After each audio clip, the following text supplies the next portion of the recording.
కేసీఆర్ గారిని ఇరికేయాలనే ఆలోచనతో పోతా ఉన్నది ఈ కాంగ్రెస్ ప్రభుత్వం. ప్రశ్నించే గొంతులను కాంగ్రెస్ కత్తి పెట్టి బెదిరిస్తున్నది. ఈ సిట్ కేసు పనికి రాని పనికి మాలిన కేసు. ఎందుకంటే ఆధారాలు అస్సలే లేవు, ఎందుకంటే నేరం చేయలేదు కాబట్టి. ఫోన్ ట్యాపింగ్ ఎవరు చేస్తారు? ఫోన్ ట్యాపింగ్ చేసేవాళ్ళు ప్రభుత్వ పోలీసులు. పోలీసు డిపార్ట్మెంటు ఫోన్ ట్యాపింగ్ చేసి ప్రభుత్వానికి కావలసిన సమాచారాన్ని సేకరిస్తుంది. బీఆర్ఎస్ ప్రభుత్వంలో శివాకర్ రెడ్డి అప్పుడు ఇంటెలిజెన్స్ ఐజీగా పనిచేశాడు. వీటన్నిటికీ కారణం అతనే. ఇప్పుడు నీ ప్రభుత్వంలో డీజీపీగా పనిచేస్తున్నారు. ఆయనకెందుకు నోటీసు పంపట్లేదని చెప్పేసి బీఆర్ఎస్ పార్టీ డిమాండ్ చేస్తూ ఉన్నది. అసలు నేరస్తులు ఒకవేళ ఫోన్ ట్యాపింగ్ చేసి సంఘ విద్రోహ చర్యలకు పాల్పడితే, దేశ ద్రోహానికి పాల్పడితే దోషులను దొరకబట్టి శిక్షించడానికి వాడతారు.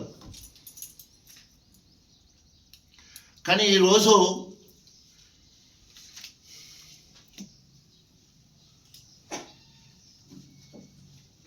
రేవంత్ రెడ్డి పిచ్చిలేసినట్టు మాట్లాడుతూ ఉన్నాడు. తన నిజ స్వరూపాన్ని బయట పెడతా ఉన్నాడు. కావురవెక్కి నిస్సిగ్గుగా తెలంగాణ ద్రోహిగా మాట్లాడుతూ ఉన్నాడు. తెలంగాణను అభివృద్ధి చేసింది టీడీపీ చంద్రబాబు నాయుడు అని మాట్లాడమే కాక తెలంగాణ వాళ్ళందరూ చంద్రబాబు నాయుడు కాళ్ళు మొక్కాలంటున్నాడు.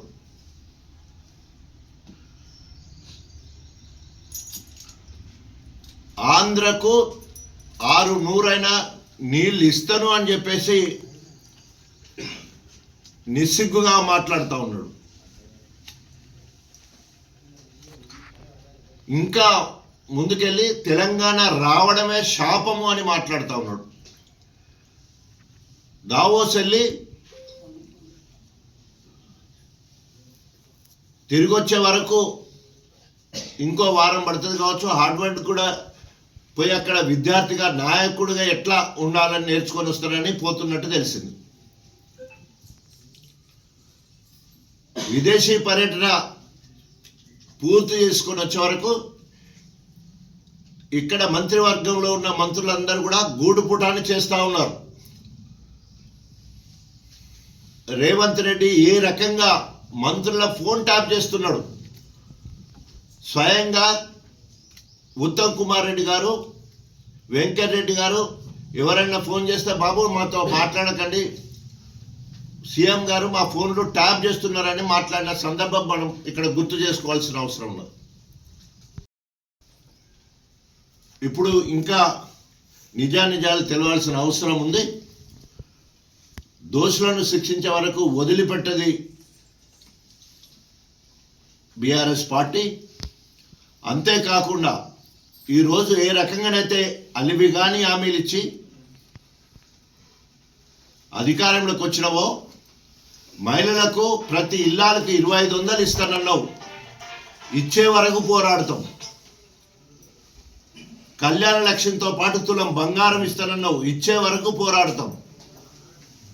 మా తాతమ్మలకు, వితంతులకు, ఒంటరి మహిళలకు 4000 పెన్షన్ ఇస్తా ఉన్నావు, ఇచ్చే వరకు వేటాడతాం.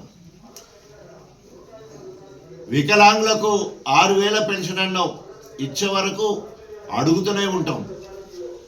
నిరుద్యోగ భృతి 4000 ఇస్తామన్నావు, ఇచ్చే వరకు పోరాట కార్యాచరణ ఎప్పటికీ కొనసాగుతూనే ఉంటుంది. రైతు రుణమాఫీ ఒకటేసారి ఏకకాలంలో చేస్తానన్నావు, ఇప్పటి వరకు 35 నుండి 40% వారికి ఇంకా చేయలేదు. రుణమాఫీ అందరికీ చేసే వరకు వెంట పడతాం. రైతు బీమా కింద చనిపోయిన రైతులకు 5 లక్షల రూపాయలు ఇచ్చే వరకు వెంట పడతాం.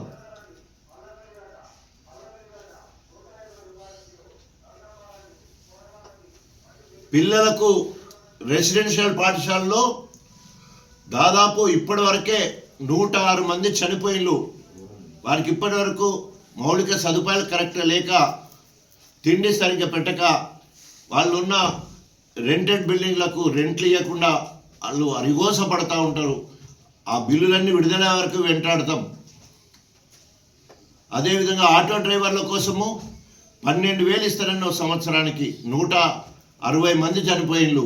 వాళ్ళ పక్షా నుండి పోరాడతాం. యూరియా దొరకక,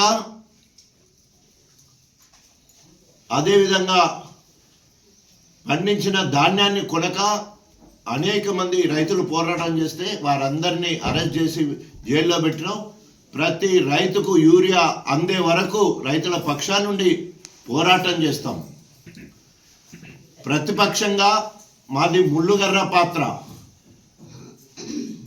మీకు ఎంత కుచ్చుకుంటున్నావో, మీరు ఎంత నొచ్చుకున్నా మాకు సంబంధం లేదు. తప్పకుండా మీ వెంట పడతాం, వేటాడతాం. ప్రజాక్షేత్రంలో మిమ్మలను వేలాడగడతాం.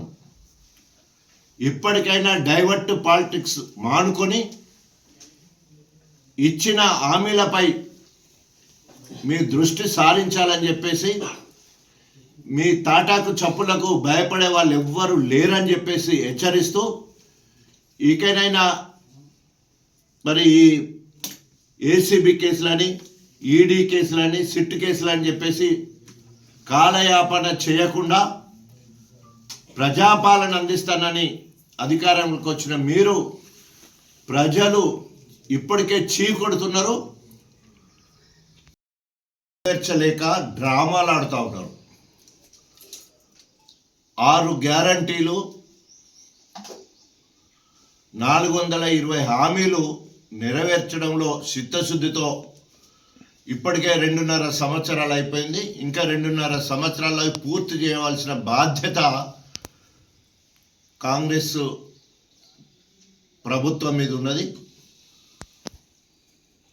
ఆ హామీలు నమ్మబలకడానికి అధినాయకులు ఏఐసిసి అధ్యక్షుడు ఖర్గే గారు, అదేవిధంగా పార్లమెంటు నాయకురాలు అధినేత సోనియా గాంధీ గారు, సోనియా గాంధీ కుమారుడు రాహుల్ గాంధీ గారు, సోనియా గాంధీ బిడ్డ ప్రియాంక గాంధీ గారు, వీళ్ళందరి చేత తెలంగాణ యావత్ ప్రజానికాన్ని